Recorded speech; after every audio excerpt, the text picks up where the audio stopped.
Well, as we continue to look at issues regarding the 2008 presidential race, we turn to political journalist, nationally syndicated columnist David Sirota. His first book, Hostile Takeover, was a Times bestseller.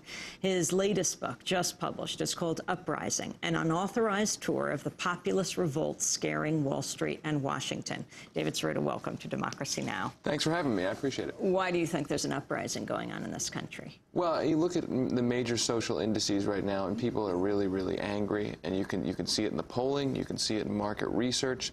And I think what's really interesting right now is that we're seeing a level of anger and a level of disaffection, not just with the government, but with major other institutions in society.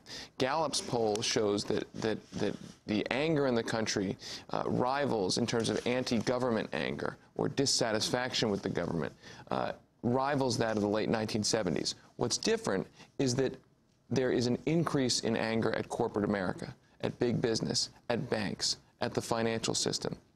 And I think that means that gives us a real opportunity, progressives, a real opportunity to take this momentary uprising and explode it into a full-fledged political and social movement. The danger is, of course, is that the anger could go into a right-wing direction. In the late 1970s, you had a moment where you had after Watergate, Jimmy Carter came in, was elected, his administration didn't really go anywhere, and the uprising of that post-Watergate era really didn't end. Instead, it intensified, and Ronald Reagan and the conservative movement came along and took advantage of it and exploded it into the conservative movement that we're living under. And so we're really at a moment here where it could go in a progressive direction or it could go in a conservative direction.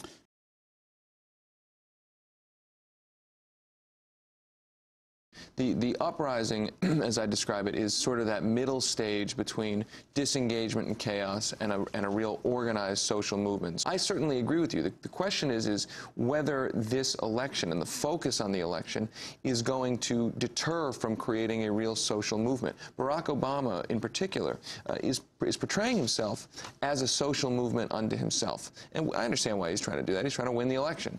But the issue is whether the country and whether this uprising will think that if he is elected, the work of the uprising, the work of creating a social movement is over, rather than what the election really should be, which is a beginning point.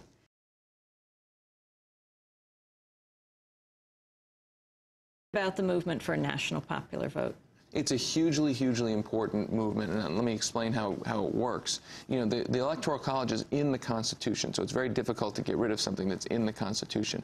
And so through the Progressive States Network, which I work with, and through other groups, you can create a state legislative way to solve this Electoral College problem. What you do is you get your state to pass a bill that says we will award our Electoral College votes to the winner of the national popular vote, but only as soon as a majority of states representing a majority of the Electoral College also agree to the same thing. So that what happens is you make sure that once you have states representing, what is it, 272, 273 Electoral College votes who agree to this compact, then you've got a situation where you've effectively overridden the Electoral College vote and created a completely democratic system based on the national popular vote. You have a system that guarantees whoever wins the national popular vote wins the election.